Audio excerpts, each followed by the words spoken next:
kitab ini kemudian dikenal, masyhur di kalangan umat Islam dengan sebutan Arba'in Nawawi. Kalau nama kitabnya itu Al-Arba'in An-Nawawiyah. Nah, saya tidak menggunakan kitab Al-Arba'in Nawawiyah saja, tetapi saya mencoba untuk menghadirkan salah satu kitab yang mensyarahi atau memberikan ulasan secara komprehensif terhadap kitab yang luar biasa ini.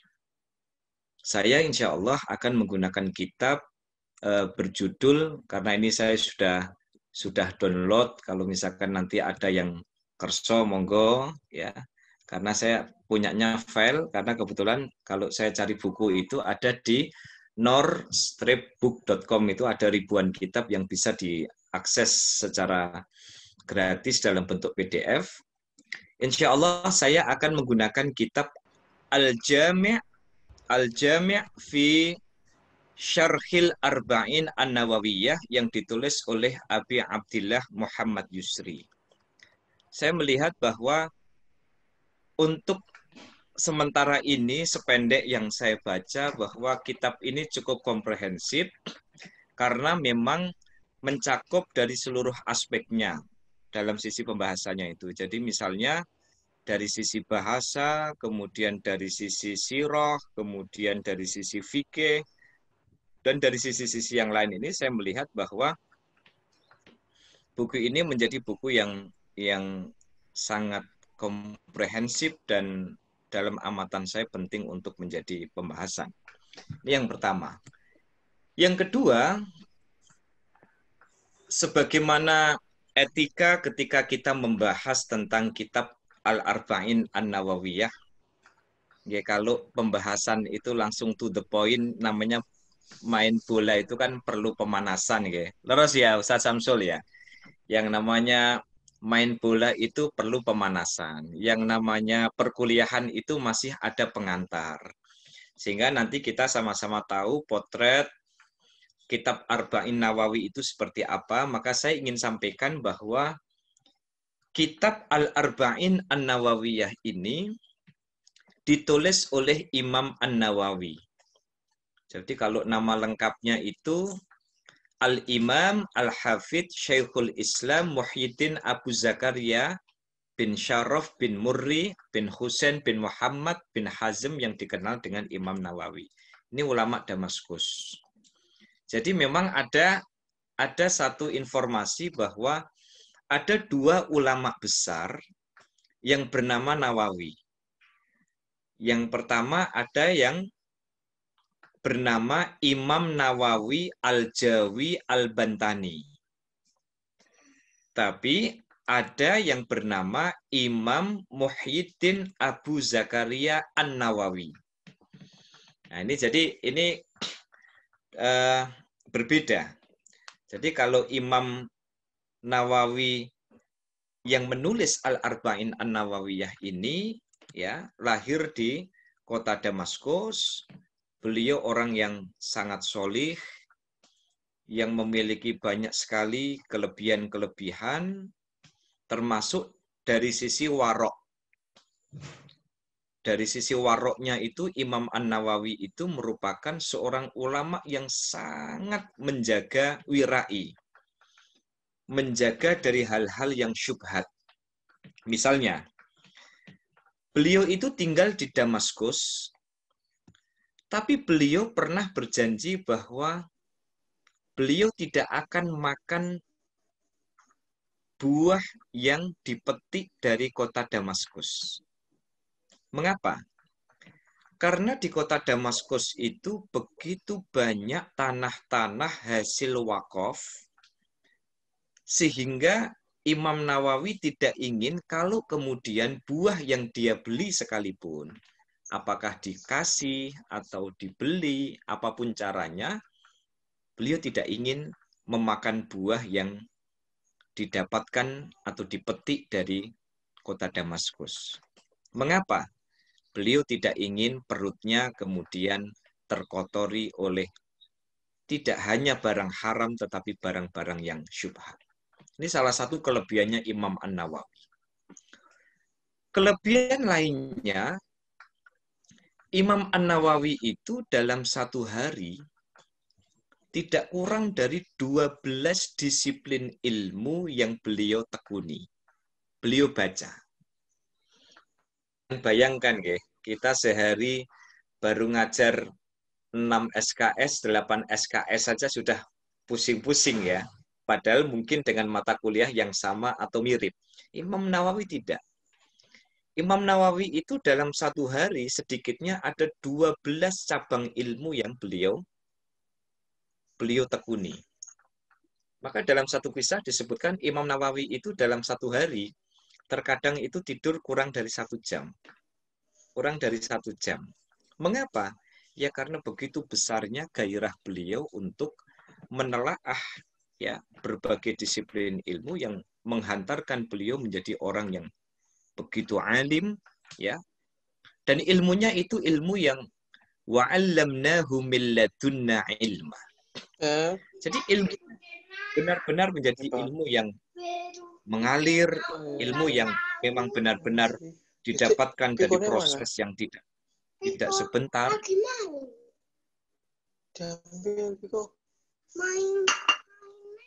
Ada iklan nampaknya nih.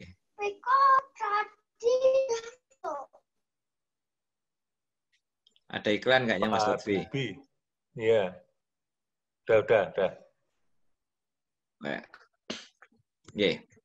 Baik, saya lanjutkan ini. Jadi itulah sosok Imam An-Nawawi. Ya. Jadi seorang yang sangat alim, orang yang sangat menjaga ya bagaimana kemudian di dalam hidupnya menekuni ilmu-ilmu Allah, sangat menjaga dari barang-barang yang syubhat, dalam satu hari menekuni sedikitnya 12 disiplin ilmu ya. Sehingga pada level tertentu ketika beliau berumur 30 tahun, ini disebutkan di dalam kitab Al-Jami', bisa dengan telaah di dalam kitab Al-Jami' fi Syarhil Arba'in An-Nawawi. Wajar kalau kemudian Imam An-Nawawi memiliki banyak sekali karomah, memiliki banyak sekali keutamaan, memiliki banyak sekali kelebihan, termasuk kemudian di dalam prosesnya menulis kitab Al-Arba'in An-Nawawi ini. Para hadirin, mengapa kitab ini disebut dengan kitab Al-Arba'in An-Nawawiyah? Ya. Jadi mengapa kitab ini disebut dengan kitab Arba'in? Ini masih pemanasan dulu ini. Jadi sebagaimana saya sampaikan tadi sebelum disconnect ya. Jadi Al-Arba'in itu artinya adalah 40. Nawawiyah itu adalah lakop gelar untuk sang pengarang. Maka kitab Al-Arba'in An-Nawawiyah ini adalah kitab yang memuat 40-an, lebih pasnya 42 hadis, ya, hadis pilihan, hadis yang memiliki derajat yang bisa dipertanggungjawabkan, dan ada yang melatar belakangi mengapa kitab ini kemudian oleh Imam An-Nawawi disebut dengan kitab Arba'in. Mengapa kok 40? Ada apa di balik angka 40 yang kemudian menjadi pilihan menamakan kitab ini dengan Arba'in yang berarti 40? Di dalam kitab Al-Jami' fi Syarhil Arba'in An-Nawawiyah, juz 1 halaman 15 disebutkan, wa an Abi Hurairah radhiyallahu anhu qala anna Rasulullah sallallahu alaihi wasallam man hafidha ala ummati arba'ina hadisan min amri diniha ba'asallahu yaumal qiyamati fi zumratil fuqaha'i wal ulama. Nah, ini salah satu yang melatar belakangi. Halo, mohon maaf masih mengikuti nih ya. Masih, Ustaz. Masih on. Oke, Oke, Ustaz. Dengar, Ustaz. soalnya Dengar. Nanti kalau ya, tidak dengar kita komentar. soalnya soalnya kadang kadang sisi lain dari daring itu Pak. Karena pernah saya itu tiba-tiba ngobrol ngalor ngidul itu ternyata itu semuanya pada disconnect. Mas Iya. Lutfi nanti saya dimonitor ya. Kalau ternyata kemudian nanti live tiba-tiba atau mungkin ada masalah sinyal ya. Siap. Ya, ya, Siap. ya, ya. Saya Siap. lanjutkan nih ya. Monggo. Ini saya mohon izin memang masih pemanas supaya nanti ketika kita mengaji arba'in ini lebih menjiwai gitu ya. Jadi mengapa kemudian Imam An-Nawawi itu mengambil nama arba'in? Mengapa pula angka 40 itu dipilih oleh Imam An-Nawawi? Nah, ternyata di dalam kitab Al-Jami' Juz 1 halaman 15 penamaan kitab ini didasarkan kepada sabda Rasulullah sallallahu alaihi wasallam, "Man hafidha ala ummati arba'ina hadisan min amri diniha." Jadi barang siapa dari umatku yang mau mengkaji, mengamalkan 40 hadis min amri diniha yang berkaitan dengan topik-topik keagamaan. Jadi barang siapa umat Rasulullah mau menghafalkan, mau mengamalkan, atau mau mengkaji 40 hadis tentang topik-topik keagamaan, maka kata Rasulullah, ba'asallahu yaumal qiyamati fi zumratil fuqaha wal ulama. Maka nanti Allah akan mengutus dia ya, untuk bersama-sama apa? Untuk bersama-sama berkumpul dengan para ahli fikih, dengan para ulama di hari kiamat nanti. Nah, inilah salah satu hadis yang kemudian mendasari Al-Imam An-Nawawi untuk menyusun kitab ini dengan nama Al-Arba'in An-Nawawiyah. Ya. Sehingga muncullah kemudian angka keramat 40 yang ditulis oleh Imam An-Nawawi. Ini semata-mata diambil dari salah satu sabda Rasulullah, barang mengkaji dan mengamalkan 40 hadis tentang urusan keagamaan atau topik keagamaan, Allah akan kumpulkan dia bersama para ahli fikih dan juga para ulama. Nah, maka secara umum kitab Al-Arba'in An-Nawawiyah ini adalah kitab yang sengaja ditulis oleh Imam An-Nawawi untuk menjembatani umat Islam membaca, menghafal, mengkaji, dan mengamalkan 40 atau lebih pasnya 42 hadis-hadis pilihan yang berhubungan dengan kehidupan kita. Hadirin yang saya muliakan, maka mari bersama-sama, karena kalau bicara tentang muqaddimah dari kitab ini 2 SKS juga tidak selesai, tapi ini saya izin jamak qosor. Ya, takutnya ini nanti disconnect tiba-tiba pengajiannya tadi apa? Masih muqaddimah gitu ya. Makanya ini nanti kalau misalnya jenengan kerso, silahkan mengakses kitab Al-Jami' fi Syarhil Arba'in An-Nawawiyah, ada 2 jilid ya. Itu karangan Al-Imam Al-Yusri.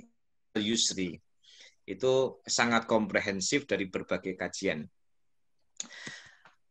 Al-hadisul awal, hadis yang pertama, ya, hadis yang pertama dari kitab Arba'in Nawawiyah ini, Al-hadisul awal an Amiril Mu'minin Abi Hafsin Umar bin Al-Khattab radhiyallahu anhu qala sami'tu Rasulullah sallallahu alaihi wasallam yaqul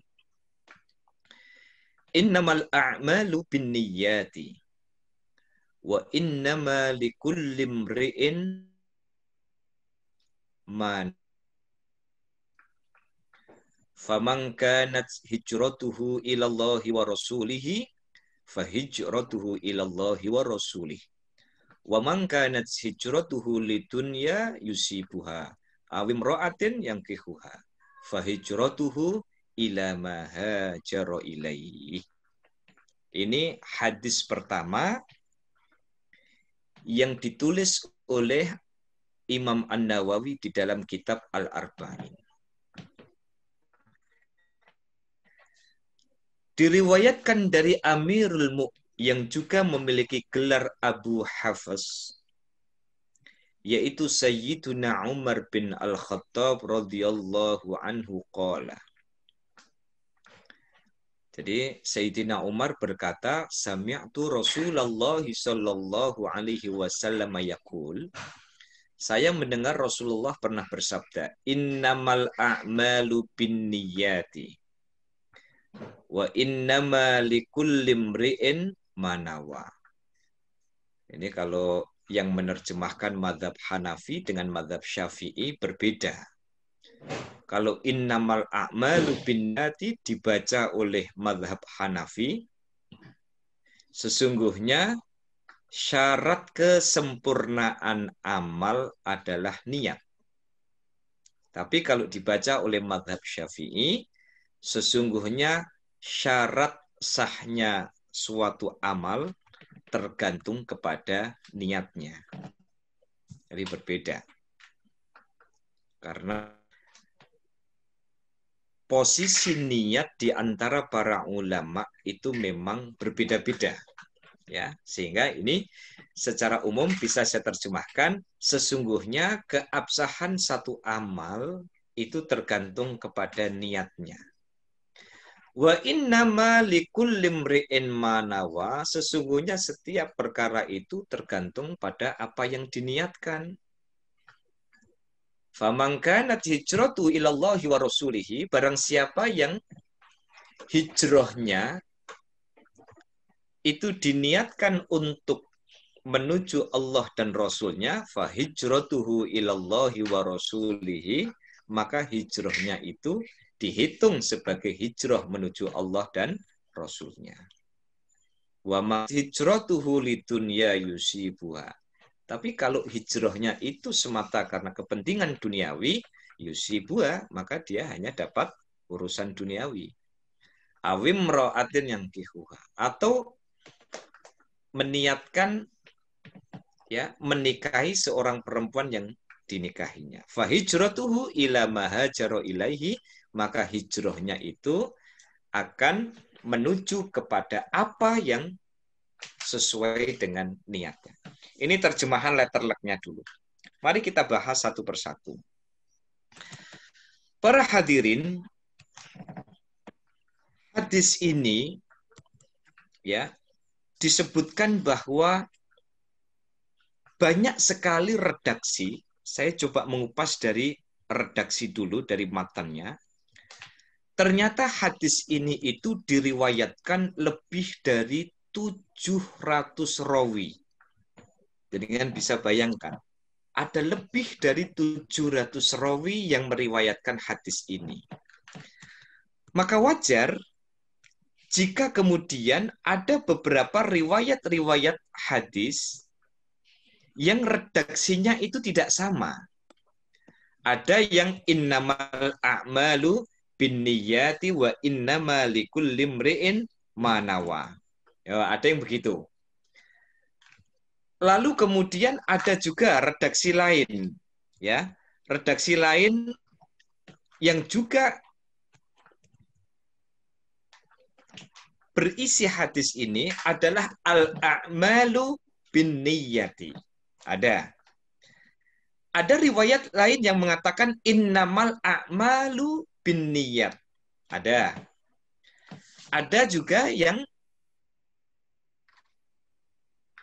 menyebutkan awim atin yatazawwajuha. Jadi bukan yang kihuha. Nah, mengapa periwayatan hadis begitu banyak? Ya karena memang ada lebih dari 100 rawi. Lebih tepatnya ada 700 rawi yang meriwayatkan hadis ini. Maka kalau misalnya ada beda-beda dikit terkait dengan matan, wajar. Okay? Karena bagi saya ini umat Islam ini pokoknya harus rukun. Ya, beda-beda dikit itu dalilnya banyak. Tapi kalau gara-gara beda dikit lalu tengkar lah itu yang nggak ada dalilnya. Ya, jadi sesuai dengan apa yang dipelajari, apa yang diyakini, nah, ayo bareng-bareng ya, tanpa kemudian harus melakukan truth crime. Nah ini, jadi jalur sanadnya ini memang banyak sekali sehingga ada lebih dari 700 redaksi di dalam hadis ini. Nah, maka dengan 700 rawi dari hadis ini wajar kalau kemudian redaksi innamal a'malu binniyati wa innamal likulli imri'in ma nawa itu tidak selalu sama. Antara satu dengan yang lain itu selalu ya berbeda, tetapi intinya adalah sama, bahwa keabsahan suatu amal itu tergantung kepada niatnya. Nah, saya lanjutkan. Sekarang mengapa hadis ini begitu penting? Ya, hadis ini begitu penting. Menurut beberapa ulama disebutkan bahwa niat itu merupakan pokok ibadah. Maka di dalam risalah Asnawiyah itu disebutkan bahwa kenapa sih kemudian di dalam satu pekerjaan itu membutuhkan niat? Supaya ada perbedaan antara mana adat dan mana ibadah. Ya. Jadi kalau kita makan misalnya menjelang subuh kita makan. Ya kalau itu hanya sekedar makan, misalnya masih punya tempe penyet atau bebek penyet atau masih punya soto, sop dan sebagainya, kalau panjenengan makan tanpa niat maka itu dianggap sebagai takjil sarapan, ya, makannya sebelum subuh. Tapi kalau kemudian di situ ada niat, di situ ada nawaitu saumagodin, di situ ada niat ingsun puasa sunnah, di situ ada niat ingsun puasa qodho Ramadan yang kemarin sempat tertinggal. Maka ini menjadi pembeda bahwa niat ini untuk secara prinsip membedakan antara mana yang adat istiadat, mana yang aktivitas biasa, mana rutinitas, dengan mana yang ibadah. Pembedanya ada di mana? Pembedanya adalah pada niat itu.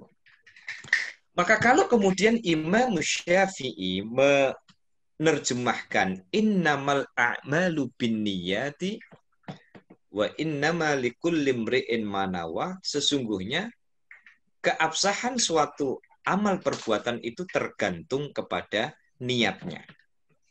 Mari kita kaji dari sisi fikih.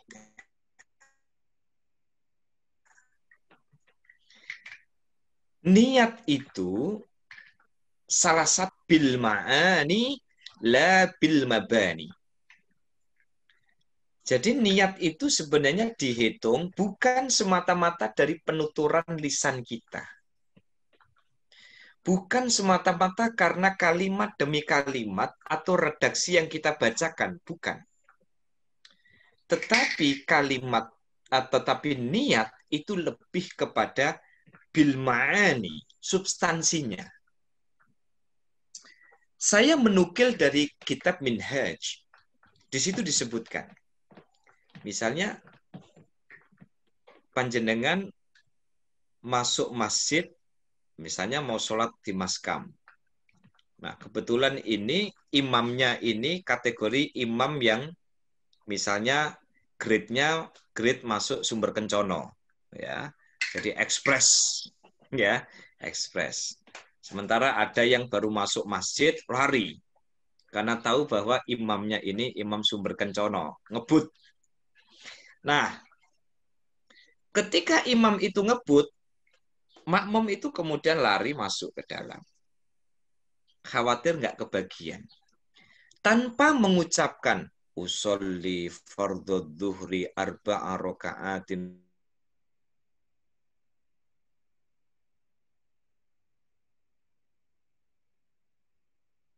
mustaq sampai akhir. Maka tanpa mengucapkan itu sebenarnya panjenengan lari ke masjid, itu tuh kan di dalam hati ngajian, tapi ke masjid itu, ke masjid bukan mau kajian, tetapi ke masjid itu mau bergabung dengan, nah inilah niat yang kemudian membedakan bahwa antara satu aktivitas dengan aktivitas yang lain, pemisahnya adalah niat. Nah, di dalam fikih, panjenengan keluar dari rumah, panjenengan masuk ke dalam masjid, karena ada kerentek mau niat, itu sudah dihitung. Karena sudah dihitung, maka mengucapkan niat itu hukumnya adalah sunnah. Nah, sunnah itu definisinya apa? Sunnah itu definisinya adalah kalau dilakukan dapat pahala, kalau tidak dilakukan rugi. Nah, gitu. Jadi bukan tidak apa-apa. Karena kalau dilakukan dapat pahala, tidak dilakukan tidak apa-apa. Akhirnya orang milih tidak apa-apa. Tapi kalau definisinya diubah, dilakukan dapat pahala, tidak dilakukan rugi. Maka orang nggak ingin rugi. Maka ibadah sunnah atau hal-hal yang disunahkan itu menjadi penting untuk dikerjakan. Ini implikasi fikihnya. Implikasi fikih yang kedua misalnya, Mas Lutfi lagi niat sholat asar, ya. Tapi karena asari telat, Karipan habis nonton MotoGP semalam misalnya, sehingga tidurnya kurang, akhirnya apa? Delalah bangun-bangun itu dibangunin sama istrinya, loh ini jam 5:04, asaran jam 5:04, sudah gelap. Mas Lutfi kemudian apa? Niatnya sholat asar, tetapi lisannya ini rasa-rasa maghrib. Wah, ini asar rasa maghrib. Usolli fardol maghribi. Padahal di dalam hati itu yang dimaksud adalah niat sholat asar. Ya, maklum ini bangun tidur, rodok kemanjon, kecampur jagone Rossi ini nggak naik-naik podium, sehingga apa? Sehingga agak kurang move on. Begitu bangun tidur, lo kok wis rodok peteng. Usolli fardol maghribi, Allahu Akbar. Padahal hatinya Mas Lutfi itu mengatakan sholat asar. Niatnya niat sholat asar. Pertanyaannya, apakah sholat yang demikian sah? Sah secara fikih. Yang dihitung mana? Usolli fardol maghribi ataukah yang di dalam hati niat asar? Yang dihitung adalah niat asar. Ya, makanya at-talaffudzu la yusqit. Jadi ini tidak menggugurkan apa yang diucapkan oleh Mas Lutfi usolli fardul maghribi itu tidak menggugurkan sholat asarnya. Jadi sudah tetap ini. Nah, jadi innamal a'malu binniyati wa innamal likulli imri'in ma nawa. Ini masih terbatas pada masalah ibadah. Jadi kenapa kemudian Rasulullah itu menekankan niat dan kenapa hadis ini oleh para ulama dikatakan sebagai jantungnya hadis? Ya. Bahkan di dalam kitab Al-Jami' ya, halaman 29 juz 1 itu disebutkan Imam Bukhari mengatakan laisa fi akhbarin nabi syai'un ajma' wala aktsar faidatan min hadzal hadis. Imam Bukhari itu sampai mengatakan bahwa nggak ada hadis yang lebih penting dan lebih komprehensif dari hadis ini. Imam An-Nawawi, Ibnu Hajar mengatakan tawaturun naqli 'anil a'immah fi ta'zimi hadzal hadis. Tidak ada satupun ulama-ulama yang tidak mengagungkan hadis ini. Kenapa? Karena niat itu menjadi rukun pertama di dalam setiap ibadah. Para hadirin, maka ketika niat itu menjadi pembeda dari aktivitas, maka tentu saja berbeda kalau panjenengan berangkat ke Arab Saudi. Ke Arab Saudi itu apakah untuk urusan penandatanganan MOU, ya, atau misalkan demi serapan anggaran karena ini bulan September, ya, banyak yang belum terserap, ya, ataukah ke sana itu niatnya umroh, berbeda.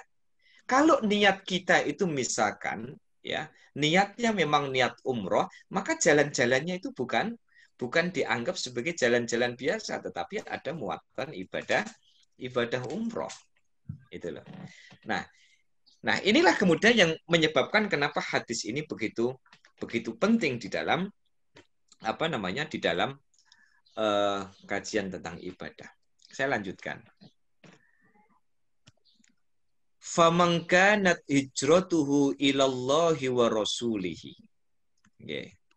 Faman kanat hijratuhu ilallahi wa rasulihi. Barang siapa yang hijrahnya itu karena niat Allah dan Rasulnya. Hijrah itu apa? Hijrah itu adalah terjadi transformasi menuju kepositifan. Jadi hijrah itu tidak hanya diartikan dalam pengertian fisik. Ya, hijrah dari Ngalian ke Tembalang. Hijrah dari Makkah ke Madinah. Hijrah bukan. Hijrah itu adalah terjadinya perubahan transformatif menjadi lebih positif. Ini. Nah, faman kanat hijratuhu ilallahi wa rasulihi fa hijratuhu ilallahi wa rasulih. Jadi kalau seseorang itu berubah karena niatnya karena Allah, niatnya karena Rasulnya, bukan niat karena apa-apa, maka fahijratuhu ilallahi wa rasulihi. Ada ulama yang menafsirkan fahijratuhu ilallahi wa rasulihi, maka hijrahnya itu akan dijamin sepenuhnya oleh Allah dan Rasulnya. Ya. Jadi misalnya ketika kita itu menjadikan hidup itu hanya menunggu sholat. Hidup itu adalah penantian untuk bagaimana berada di saf terdepan berjamaah. Hidup itu menunggu bagaimana menyiapkan materi kuliah terbaik bagi anak-anak kita. Hidup itu menunggu bagaimana karya-karya inovatif itu bisa bermanfaat bagi undip dan masyarakat umum. Ini yang disebut dengan omnipresent, menghadirkan Tuhan di dalam kehidupan kita. Jadi bukan hanya hijratu ilallahi wa rasul itu bukan hanya bicara tentang sholat jamaah, bukan hanya bicara tentang menutup aurat, bukan. Tetapi fahijratuhu ilallahi wa rasul ini dimaknai adalah bagaimana kemudian hidup ini memiliki value. Nilai di mana Tuhan Allah selalu dihadirkan di dalam semua aktivitasnya, pergerakan sendinya. Maka sampai disebutkan oleh Imam Yusri itu bahwa orang yang hidupnya itu hijrah, selalu berusaha, maka walladzina jahadu fina lanahdiyannahum subulana.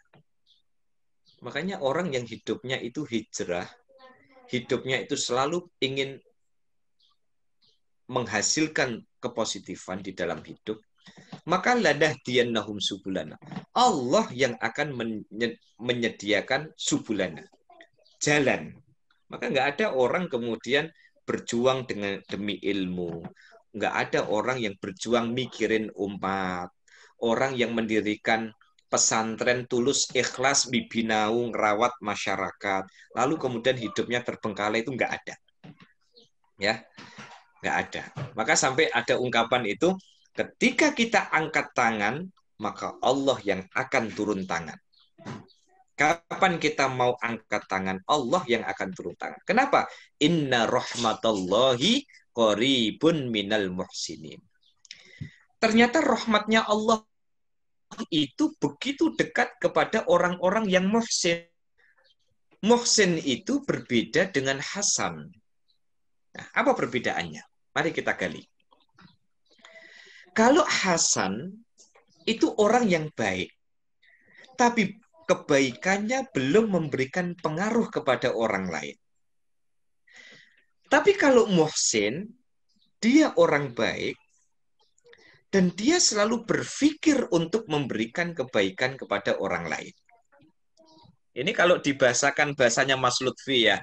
Inna rahmatallahi qaribun minal muhsinin. Sesungguhnya rahmatnya Allah itu cedak banget kepada wong-wong sing apian. Ini bagian dari lingkup pemaknaan fahijratuhu ilallahi wa rasulih. Saya ambil contoh misalnya.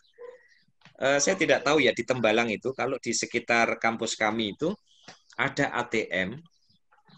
Nah, di ATM itu ada ibu-ibu yang biasa jualan telur asin, telur ayam kampung, sama keripik singkong. Bisa jadi panjenengan tidak makan keripik singkong yang harganya 10.000 itu. Tapi ketika kita datang ke dia, memberikan 10.000 bukan semata-mata karena kita ingin makan, tapi karena kita ingin menyenangkan hati dia. Bagi panjenengan ini angka yang tidak besar, tetapi begitu berartinya 10.000 bagi si ibu, mungkin untuk genepi UKT anaknya yang sedang kuliah di Undip. Bisa jadi saya tidak makan keripik singkong, tapi kalau saya beli menyenangkan dia karena dilarisi, kerupuk ini nanti misalnya masuk komplek perumahan, saya kasihkan satpam buat keledian bareng-bareng, maka akan memberikan kemanfaatan. Panjenengan ke supermarket, lalu kemudian di situ ada tukang parkir, mobil biasa parkirnya 2.000, 3.000. Ternyata waktu ndutut saku, itu ternyata yang keluar malah uang 10.000.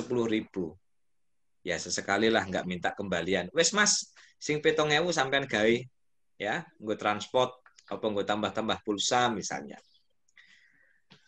Maka ketika ini dalam lingkup fahijratuhu ilallahi wa rusulihi, maka yang bicara adalah wallahu fi aunil abdi madamal abdu fi auni. Ya Allah. Allah itu begitu ringan turun tangan ketika apa? Ketika hambanya itu selalu berpikir memberikan kebaikan kepada orang lain. Makanya kenapa sampai dalam satu ungkapan bahwa niat baik atau selalu ada solusi di dalam setiap niat baik. Ya, selalu ada solusi di dalam setiap niat baik. Maka kalau tiang niku niate saya, ya. Kalau kita di dalam aktivitas kampus misalnya niatnya baik, apapun kita lakukan dengan niat yang baik, insya Allah nanti lanahdiyannahum subulana. Maka jalan ini yang akan ngatur itu bukan kita, Allah yang akan ngatur. Ya. Ketika kita mencari rezeki, berangkat ke Tembalang, berangkat ke Undip, atau berangkat ke peleburan, kita niatnya apa? Ya Allah, ilmu yang aku miliki ingin aku transfer kepada mahasiswaku. Dosen itu kalau baru punya niat bagaimana PowerPoint saya bikin sebagus mungkin. Bagaimana materi benar-benar aku pilihkan agar mahasiswaku yang bayar UKT itu mereka benar-benar puas. Sampai kiai saya itu mengatakan kalau ngajar pakailah ilmu dagang. Berikan yang terbaik, maka keberkahan itu akan datang kepada kita. Jadi bukan hanya persoalan nyon sewu misalnya, saya cuma cerita yang di sana-sana aja lah. Misalnya masuk kelas, lalu kemudian kuliah 10 menit, selebihnya ditinggal ke kantor atau ditinggal jeng-jeng atau ditinggal dan sebagainya. Kemudian gaji sepenting utuh, ya dah. Kemudian remunerasi, kemudian loh ini kan bicara angka. Padahal kalau kita bicara fahijratuhu ilallahi wa rasuli itu kita bicara rezeki. Maka gaji dengan rezeki itu dua hal yang berbeda. Ada transformasi bahwa gaji itu akan berhenti menjadi gaji, hanya seonggok uang, hanya berupa sekian digit itu.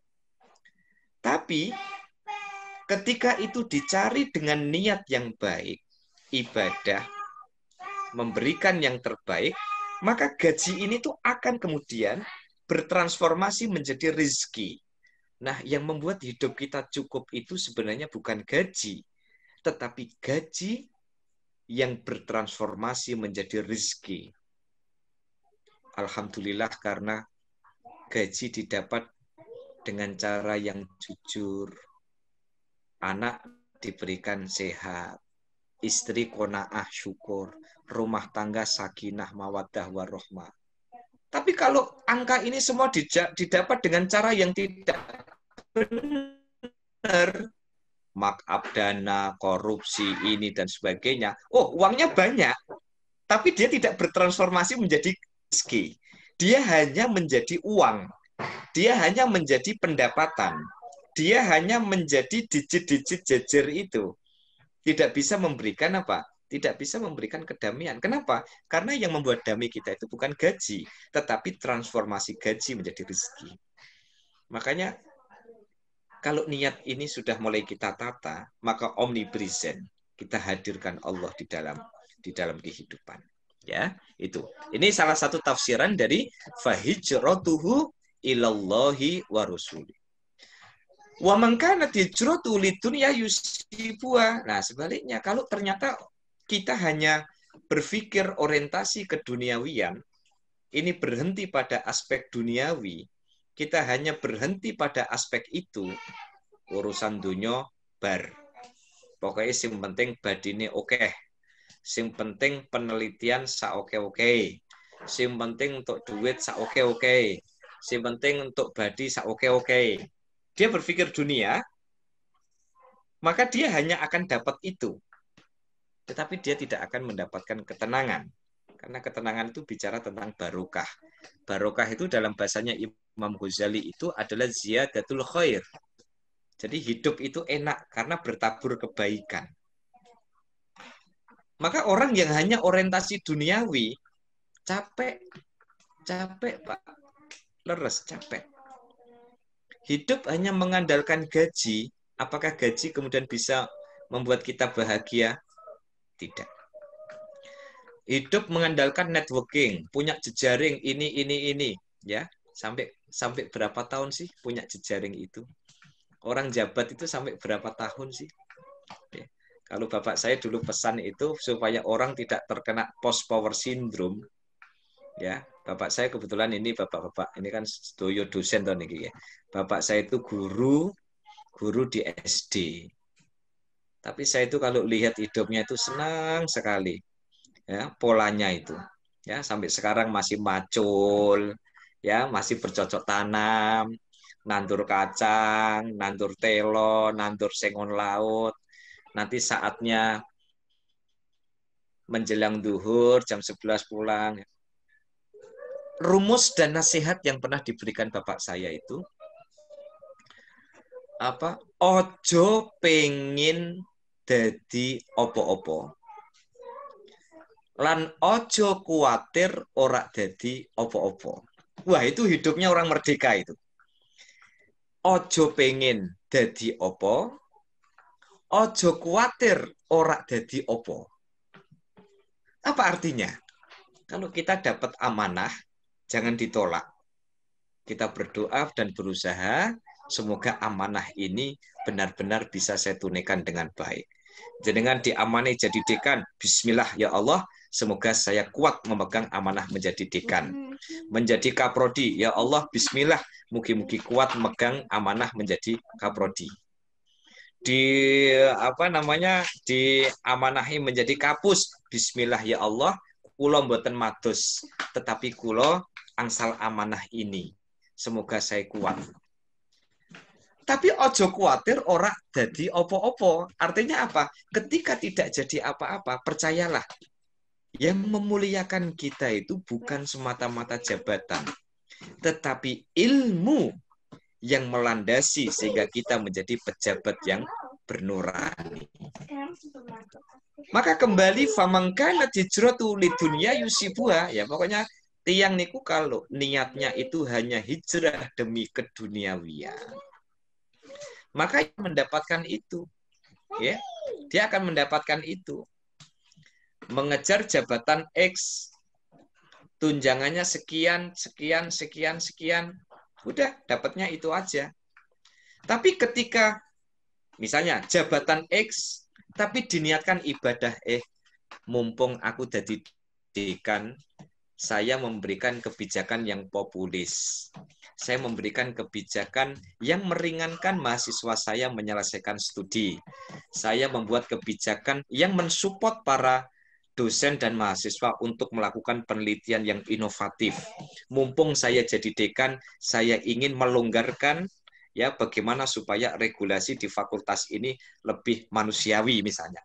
Loh, maka ini betapa hebatnya bahwa dekan itu duniawi, tetapi semangatnya adalah hijratuhu ilallahi wa rasuli. Lah yang membedakan apa? Yang membedakan adalah orientasi ketika ya dunia ini harus dipegang. Tapi kita jangan dikuasai dunia. Tapi dunia harus dijadikan sebagai alat untuk investasi di akhirat. Ya kalau misalnya jadi rektor, maka bagaimana kemudian rektor ini justru invest sebanyak-banyaknya untuk urusan akhirat nanti.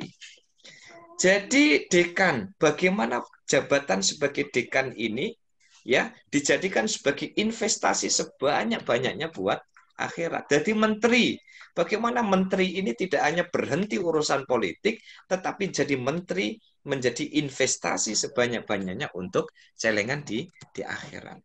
Nah, begitu juga seperti awim ro'atin yang kehua. Ya, seperti perempuan. Okay. Kalau perempuan itu niatnya cuma dinikahi, bar nikah. Angkah tuka, wazawaz tuka. Nganten anyar itu berapa hari, berapa minggu, apa berapa bulan, Mas Lutfi? Sing jeneng nganten anyar itu. Ya, wis lali, Mas Lutfi nih, wis lali.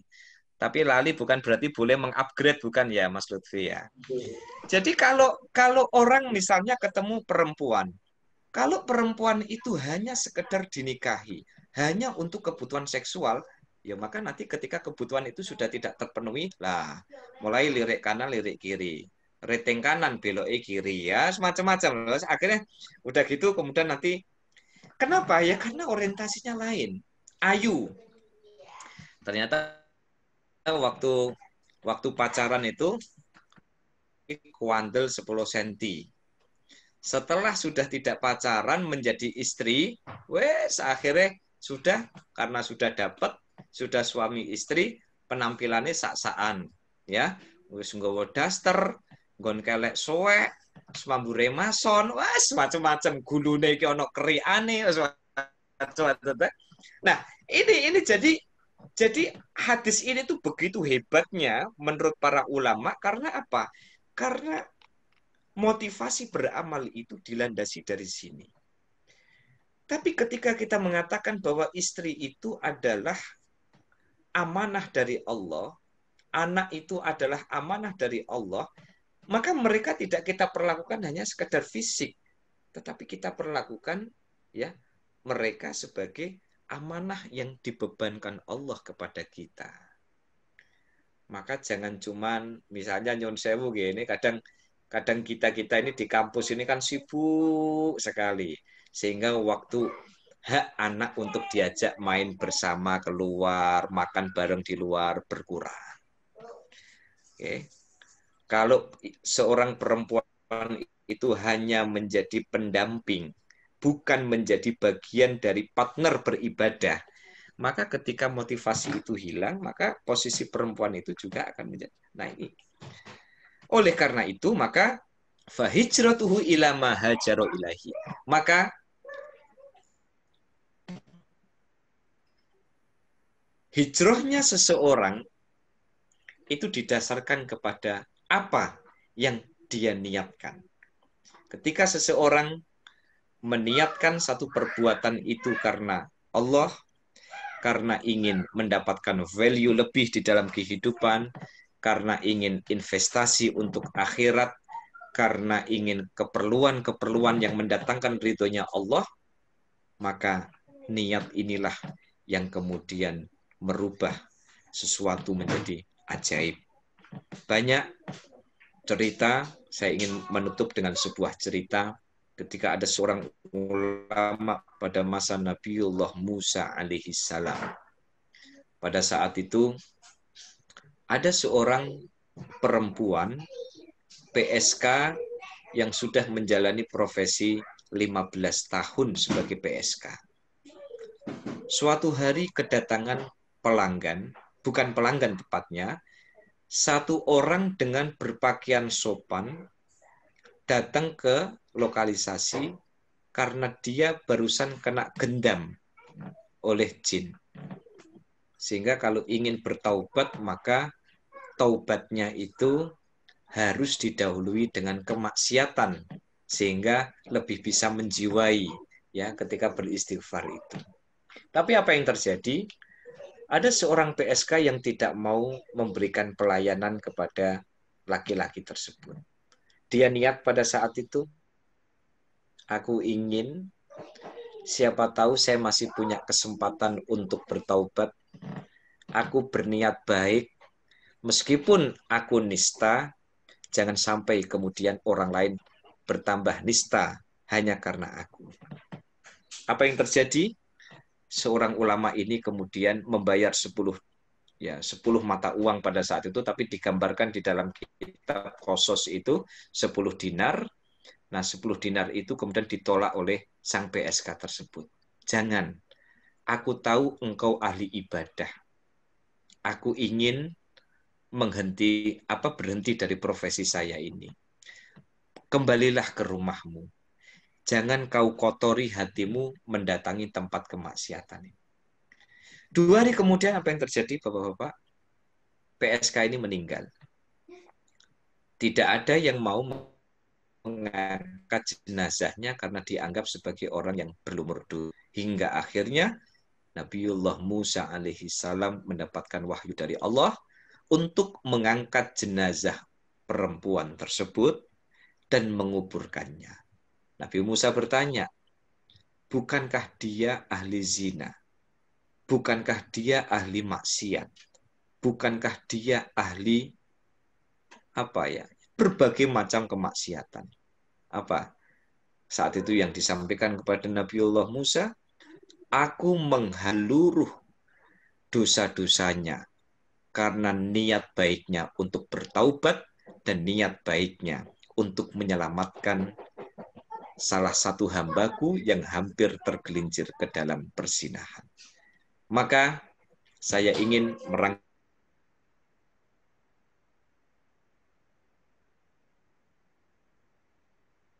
pada setiap niat baik. Maka orang yang memiliki niat baik melakukan apapun bisa jadi salah di hadapan manusia, bisa jadi dicela oleh manusia, bisa jadi dicibir oleh manusia, tetapi percayalah bahwa Allah mengirim malaikat di dalam setiap niat baik yang dituturkan, diungkapkan oleh salah satu hambanya. Maka Allah selalu menyediakan solusi di dalam setiap niat baik. Semanten, para sesepuh, bini sepuh yang bisa saya sampaikan, saya persilahkan kalau misalnya nanti ada forum tanya jawab. Matur sembah nuwun, kurang lebihnya saya mohon maaf. Assalamualaikum warahmatullahi wabarakatuh. Sami-sami. Waalaikumsalam warahmatullahi wabarakatuh. Bapak, mungkin jika ada yang bertanya bisa lewat chat ataupun bisa langsung bertanya, tunjuk tangan atau langsung bersuara. Monggo, Bapak yang ada di sini bisa bertanya terkait materi ataupun di luar tambahan materi yang di luar. Monggo. Ya, Pak Ustadz Farudin dapat salam dari Pak Nirmolo. Misalnya Pak Nirmolo lagi gangguan, jadi beliau mikrofonnya belum bisa on, tapi tadi WA saya untuk titip salam untuk Ustadz Farudin. Haji, sami-sami. Okay. Beliau bisa mendengarkan tapi nggak bisa on on mikrofonnya seperti itu. J. Enggak, Bapak-bapak, ada yang ditanyakan? Pak Samsul, ada? Kalau enggak, saya tanya sendiri nanti soalnya.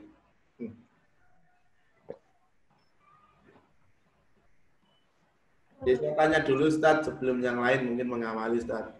Jadi, terkait tadi penjelasan Ustadz Farudin, terkait bab niat, jadi tadi saya menggarisbawahi ada 2 hal catatan saya terkait niat ini. Di mazhab Imam Hanafi tadi kalau tidak salah itu menjadi syarat kesempurnaan amal kalau mazhab Hanafi.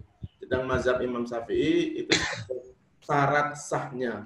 Pertanyaan saya, apakah ketika tidak berniat di mazhab Imam Hanafi itu berarti tidak apa-apa, tidak masalah ketika beribadah atau seperti apa? Karena setahu saya konteksnya beberapa ada penjelasan kalau Imam Hanafi kan tidak perlu dilafazkan. Apakah ini masuk bagian itu atau maksudnya seperti apa? Mohon penjelasan lebih rinci. Ya. Oke. Matur nuwun. Jadi memang terkait masalah, oh sudah ya, sudah dimut ya. Jadi yang terkait masalah niat, memang mayoritas ulama termasuk Hanafiyah, ya, termasuk Hanafiyah itu memasukkan niat ini memang sebagai rukun, ya. Misalnya ini saya buka di dalam kitab Al-Fiqh Alal Madzahib Al-Arba'ah, ya. Misalkan saya buka di dalam bab tentang puasa, ya, misalnya ya. Ini contoh aja ya Mas Lutfi ya. Ini contoh misalnya saya ambil tentang bab puasa. Nah, seperti ini. Imam Hanafi, ya, Imam Hanafi mengatakan bahwa wa qala al-hanafiyyuna la yulzamu tabyitun niyyah qabla al-fajri fi kulli shaumin muayyanin. Beliau mengatakan bahwa ternyata puasa di dalam bulan Ramadan itu, ya, itu sebenarnya sesuatu yang sudah lazim. Ya, sesuatu yang sudah lazim. Kalau sesuatu yang sudah lazim, beliau mengatakan, ya, maka la yulzamu tabyitun niyyati qabla al-fajri fi kulli shaumin muayyanin. Jadi berniat sekali itu kemudian untuk selanjutnya itu sudah dihitung. Jadi sudah dihitung. Maka tidak perlu kemudian malam itu harus diniatkan kembali. Kenapa? Karena beliau mengatakan bahwa bagi yang saumun muayyanun, bagi puasa yang sudah pasti, puasa Ramadan kan sudah pasti, tanggal 1 sampai akhir Ramadan ya, apakah 29 atau apa 30, itu tuh sudah wajib. Makanya di sini dikatakan wa innama farraqal ahnaf bainal wajib al-muayyan wal wajib fi dhimmah li'annal wajib al-muayyan lahu waqtun makhsusun yaqumu maqaman niyyah fit ta'yin walladzi fi dhimmati laisa lahu waqtun. Jadi kalau misalnya kayak orang misalnya masuk bulan Ramadan, maka masuk bulan Ramadan itu menurut Asy-Syaikh Muhammad bin Bakar bin Ismail di dalam kitabnya Maqamun Niyyah, dia mengatakan bahwa oh Ramadan, bismillah niat engson poso Ramadan. Itu sudah dianggap cukup, ya. Nah, lalu kemudian yang dimaksud di sini bukan berarti niat tidak wajib. Nah, di mana letak kesempurnaannya? Akan lebih sempurna kalau kemudian niat itu ya dilakukan tajdid atau pembaruan atau setiap mau puasa itu kemudian nah itu ya Mas Lutfi ya. Jadi ada kemiripan dengan mazhab Maliki ya. Kalau nggak salah mazhab Maliki itu kan mengatakan yang wajib tabyid niat puasa itu di malam itu kan cukup malam pertama. Selebihnya itu sudah dianggap. Kenapa? Karena kalau sudah nawaitu soma godin, ya, syahri Ramadhana itu sebenarnya Ramadan itu sudah mencakup awal sampai akhir Ramadan. Jadi kembali ke pertanyaan Mas Lutfi, ya, syarat kesempurnaan amal itu karena hadis ini tidak secara spesifik berbicara tentang ibadah, tetapi berbicara tentang al-amal dalam cakupan yang lebih umum. Gitu ya, Mas Lutfi ya. Berarti kalau Imam Syafi'i wajib ya seperti itu nih, Ustaz ya berarti nih. Oh iya. Kalau Imam Syafi'i wajib setiap tadi puasa berarti setiap malam wajib kalau ikut Imam mazhab Imam Syafi'i seperti itu kan? Jumhur Syafi'i. Mayoritas hampir keseluruhan ya, karena ada beberapa santrinya Syafi'iyah misalkan Imam Qofal ya, itu memberikan beberapa catatan-catatan gitu. Cuman kan masalahnya begini Mas Lutfi, case-nya itu adalah seringkali niat itu hanya diukur dari apa yang diucapkan. Padahal sebenarnya padahal misalnya ya, Mas Lutfi ngajak saya makan penyetan misalnya. Mangan penyetan ben engko gak usah tangi sahur. Maka niat makan penyet karena itu sebagai sahur. Sekarang saya tanya sama Mas Lutfi, kira-kira kita makan jam 2, itu kita nawa itu sarapan atau nawa itu karena besok mau puasa? Kan pasti besok karena mau puasa kan gitu ya. Oh besok Nah, iki ketoke engko nek misale tidur takutnya nanti kebablasan. Supaya nanti nggak kebablasan, maka nawaitunya apa? Ya wis yuk kita makan sahur. Jadi orang baru makan sahur itu tuh sudah dianggap sebagai niat. Hanya tadi seperti yang saya sampaikan, at-talaffuz bin niyat itu hukumnya adalah sunnah. Mengucapkannya itu sunnah. Nah, definisi sunnah itu kalau dilakukan dapat pahala, kalau tidak dilakukan rugi. Maka jangan rugi dong. Yang sunnah-sunnah juga harus kita perhatikan. Qobliyah, ba'diyah itu kalau definisinya dilakukan dapat pahala, nggak dilakukan nggak apa-apa. Ya milih nggak apa-apa. Tapi kalau definisinya kalau nggak qobliyah, ba'diyah rugi, maka lah yo wong podo-podo sholat 3 rakaat, 4 rakaat daripada rugi, yo mending badi. Kan gitu ya Mas Lutfi ya. Itu. Gitu ya, Mas Lutfi ya. Siap, siap. Oke. Bapak, mungkin ada yang tanya? Tambahan lagi mungkin? Monggo, Prof. Lutfi. Masih di mute, monggo. Dari Pak Hasib, ada tes dari Pak Hasib itu. Masih. Wonten apa, Pak? Oh, chat. Chat nggih. Oh, nggih, wonten jadi. Oke, bagaimana cara menumbuhkan untuk selalu menghadirkan Allah pada setiap niat kita dalam beraktivitas? Nggih. Saya coba mengambil dari Al-Azkar. Kemudian di dalam kitab Al-Aurat yang ditulis oleh Syekh Muhammad bin Bakar, menumbuhkan untuk selalu menghadirkan Allah. Ada cara praktis Pak Hasib. Pak Hasib ini kalau nggak salah yang dari kedokteran nggih, Pak Hasib nggih. Nggih, laras. Kula mboten pangkling wajahe niki. Senaosa lama nggak silaturahim di Boten pangling rambutnya. Oh nggih, ya. Rambut itu menjadi ciri khas, Pak. Itu ciri khas. Oke. Nah, jadi bagaimana kemudian menghadirkan Allah pada setiap niat? Satu kuncinya Pak Hasib. Kita itu bisa melakukan sesuatu bukan karena kita mampu, tetapi karena dimampukan oleh Allah Subhanahu wa taala. Kita bisa mendapatkan segala sesuatu bukan semata-mata karena kita punya NIP, bukan semata-mata karena kita punya doktor, bukan semata-mata karena kita punya profesor, tapi karena kita mendapatkan rahmatnya Allah Subhanahu wa taala. Maka mindset ini perlu dibangun bahwa manusia itu sesungguhnya sudah digerakkan sama dalangnya. Siapa dalangnya? Allah. Wayang itu nek wayai enggak ditancapnya didebok. Pirsa debok Pak Hasib nggih. Pirsa Pak Hasib. Oke, biasanya wayang tuh. Kalau wayang itu tidak ditancapkan didebok, sakarepe dalangi sama. Jadi kembali menghadirkan Allah pada setiap niat kita satu. Kita bisa zuman, nggak bisa kalau nggak dikehendaki Allah. Kita bisa mendapatkan ini A, B, C, D. Itu semua karena rahmatnya Allah. Oke. Jadi kita mendapatkan, inilah kemudian kenapa Rasulullah itu getem-getem sekali sama orang takabur itu. Rasulullah itu sampai misqala dzarratin minal kibri, itu orang yang memiliki sikap takabur itu ya sulit prosesnya itu masuk surga itu. Kenapa? Karena orang takabur ini adalah orang yang merasa bahwa iki loh aku. Nah, kalau udah sisi keakuannya itu kemudian menonjol, dominan, maka disinilah persoalan di dalam hidup. Tapi sebaliknya Pak Hasib dan para sesepuh, ketika Allah itu kita hadirkan dalam dalam setiap niat kita dalam beraktivitas, lagi-lagi apa?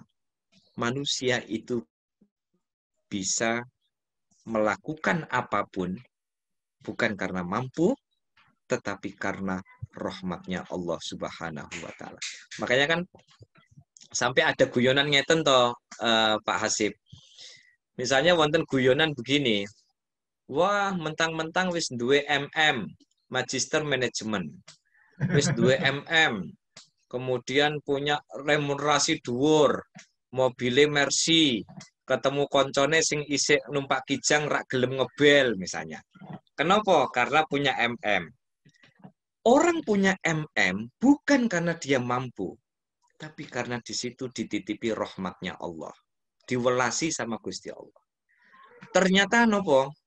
Karena dia takabur, akhirnya malam-malam pipis, putune iki lali, sabun tidak di tempat ditaruh pada tempatnya, kepleset, kepalanya kemudian kejedot tembok. Akhirnya gagal otak. Kalau sudah gagal otak itu bukan magister manajemen, tapi jadi ini melongo-melongo. Nah itu loh.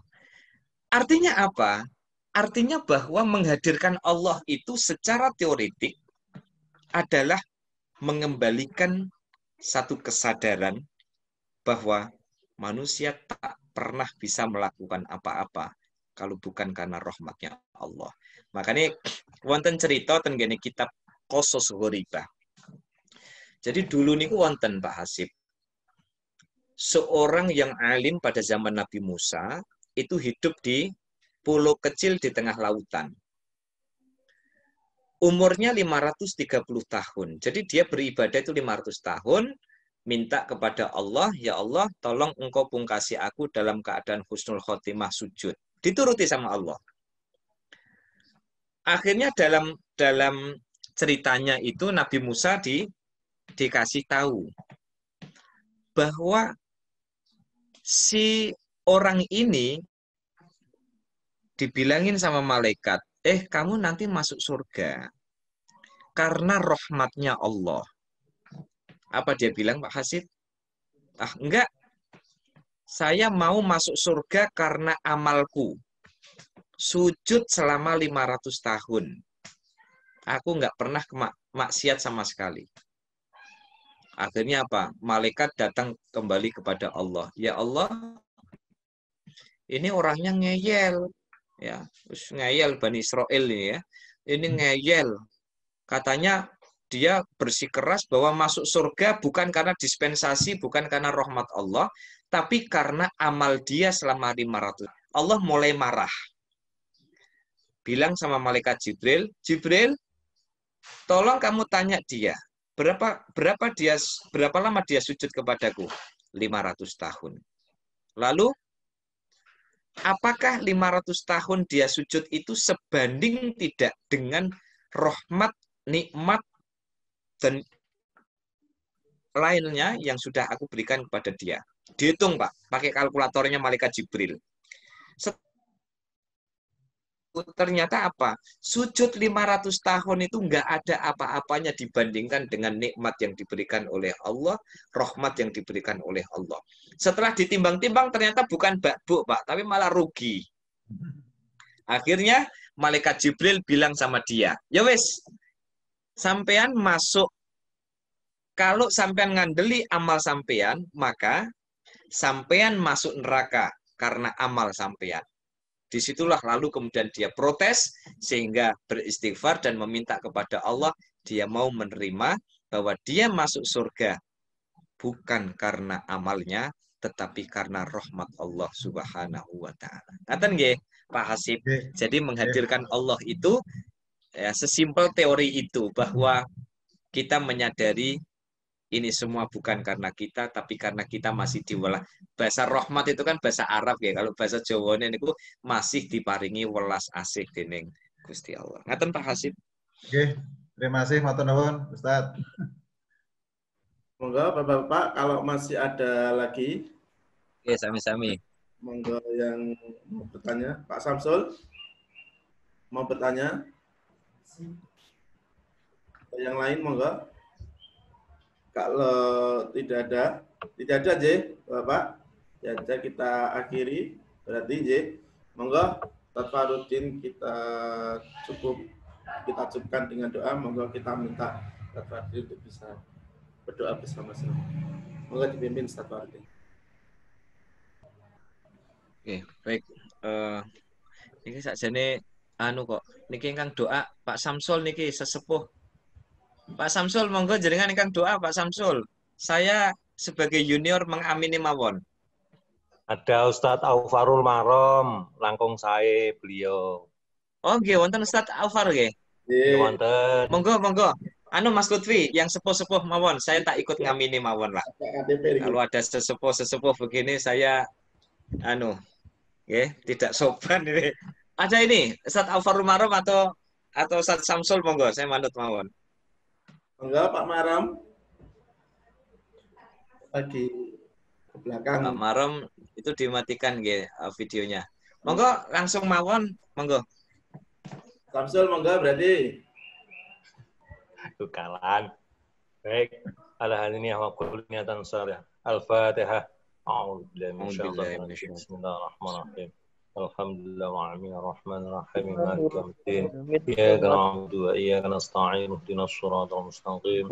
Siratal ladzina an'amta 'alaihim ghairil maghdubi 'alaihim waladdallin. Bismillahirrahmanirrahim. La ilaha illallah al-azim al-halim. La ilaha rabbul 'arsyil 'azim. La ilaha rabbus samawati rabbul ardi wa rabbul 'arsyil.